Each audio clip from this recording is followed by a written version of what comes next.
പച്ചത്തേങ്ങയിൽ നിന്നും എളുപ്പത്തിൽ വെളിച്ചെണ്ണ ഉണ്ടാക്കാനുള്ളൊരു ട്രിക്ക് പറയട്ടെ.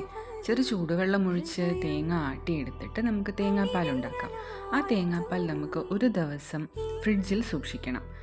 ഫ്രിഡ്ജിൽ വെച്ച തേങ്ങാപ്പാൽ പിറ്റേ ദിവസം എടുക്കുമ്പോൾ മേലെ ഭാഗം നല്ല പോലെ കട്ടയായിട്ടുണ്ടാവും.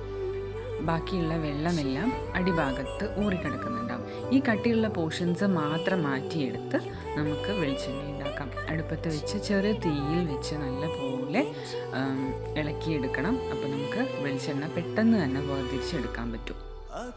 എപ്പോഴെങ്കിലും ഒന്ന് ഇങ്ങനെ ട്രൈ ചെയ്ത് നോക്കൂ കേട്ടോ. പിന്നെ ഈ വെന്ത വെളിച്ചെണ്ണ എന്ന് പറയുന്നത് ഒരുപാട് ആരോഗ്യ ഗുണങ്ങളാൽ സമ്പുഷ്ടമാണ് അല്ലേ.